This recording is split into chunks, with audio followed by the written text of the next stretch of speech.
Sorry ass DJ.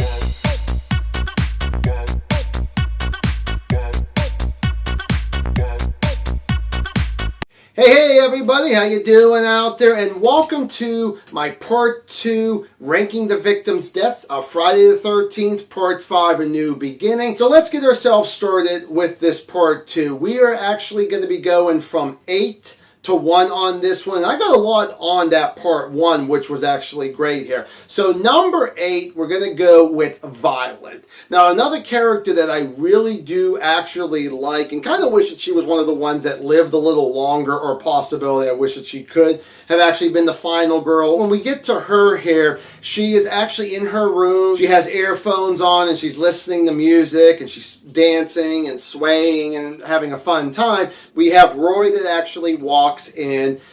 She actually hears the noise. She turns around and all of a sudden he's not there. So, after she's looking for about 5 seconds or so, she goes back to her music, and then we get Roy coming around the corner with the bloody machete, and he gets very close to her. She turns around, he chokes her, pins her against the wall, picks her up, and then stabs her. And I'm like, well, I like her, but I wish her death was a lot better. Now, number 7 until 1, I actually did enjoy these deaths. So number 7 is going to be a character named Lana. She is actually a waitress. She's the one closing up. And we have a character named Billy, which we haven't got to him yet, where he's actually going to come pick her up, and they're going to go have drugs and then go have some fun possibility. So she actually goes and gets herself ready, and then when she gets herself to the car, she has no idea where the hell Billy is actually at. So she gets in the car. She's actually cold. Then she actually notices that there were some drugs, like on a little glass plate, and she actually picks it up off the floor and says something about, hey, you're going to waste all this here. When she actually picks up her head just a little bit, she sees feet and an axe. She's having trouble getting out of the vehicle. When she finally does, you got Roy who just hits her, and all we kind of get is sort of just her reaction to it, and then she's down on the ground, and then the camera pans back, and there's the axe stuck in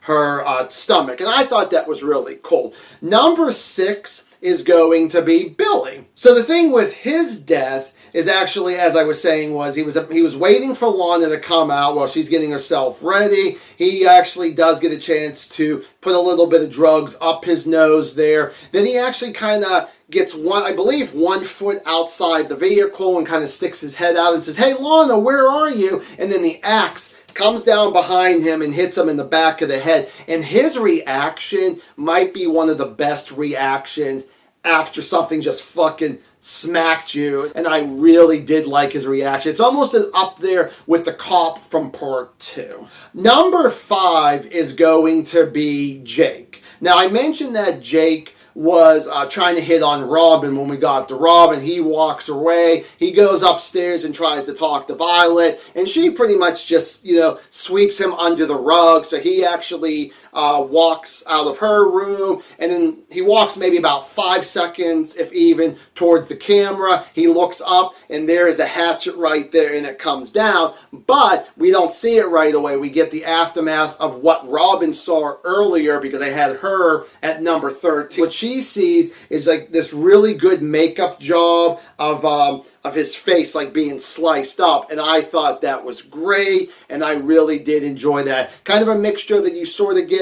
the beginning of what's going to happen, and you also get the aftermath. I thought that worked great. Okay, top 4. Number 4 is going to be Joey. As he actually starts talking to Robin and Violet, they were doing laundry. He had some sticky fingers with chocolate, and he ends up touching one of these white sheets, and they freak out on him. So he ends up going over to another character, and the thing with him, I think it was Vic, if I'm correct, and he's chopping wood. So the thing is that Joey goes over and starts talking to him, kind of giving him his sad story about him being an orphan and all this kind of stuff. So the thing is, Joey decides to put the candy bar down on the block of wood that Vic is actually chopping. And what does Vic do? He decides to chop that candy bar in half there, and Joey starts kind of, trying to be the Dalton and started, almost like he's about to ground him and say, "You're really out of line." And he walks away, and Vic just is like, you know what, he just can't handle it anymore, and he actually acts the hell out of Joey. And Joey's, like I said, his face reaction, but then we get like Robin screaming, we get Matt looking out the window, but when we also get the aftermath, you got Joey's hand on his back, and he's just all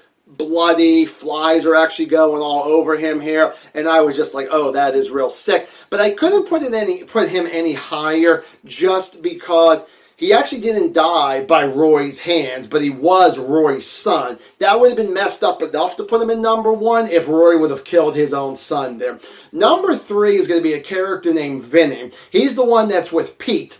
And the thing with him is that while Pete is going away to go take a piss, Vinny is trying to see if he can actually continue working on the car. All of a sudden we get a road flare, and Vinny actually thinks it's Pete. I always like how people assume it's somebody, not some total stranger trying to kill you right away there. So the thing is, after he gets a little close to the killer, or the killer's getting close to him, the flare goes in Vinny's mouth, and the way that they lit that up, just like a candle in a pumpkin for Halloween, I thought that was great. And I wanted to also put him at number 1 here too, but just my number 1 and my number 2 are so messed up that 3 I thought was a better spot for Vinny here. Number 1 and number 2 is actually going to be the couple of Tina and Eddie. Now, who did I actually want to go through on number 2? The runner-up is going to be Tina. Now, after Tina and Eddie are done having sex, Eddie ends up going to the lake to kind of, wipe off the sweat and all the dirt after having sex with her there. And the thing is, she's just laying there with her boobs out, and then we actually get Roy with some garden shears and has them right here and just goes to town. Well, what he does is he goes and pokes her in the eyes, and then he crushes her nose there. So I thought that was pretty messed up. Now, we get the aftermath later on. And number 1 is Eddie. So we get Eddie coming over, and actually the thing is that she's on her side, so he thinks that she's sleeping. He goes over and slowly brings her down onto her back. He sees she's dead, and he ends up falling backwards to a tree. Roy has like this leather strap that he does around Eddie's eyes. He gets a tree branch and he starts twisting this leather, and it actually is making his eyes and his nose bleeding. And then all of a sudden you hear a crack, and he actually crushes his skull. And I thought, between him and his girlfriend, they were both really messed up, but it just felt like he was in more pain because they showed more than actually her there. There were some heavy hitters in this top 4 that any of these could have been number 1. So thank you guys so much for watching my part 2 ranking kills from from Friday the 13th, part 5, and I will see you guys in the next one. Have a good one. Bye.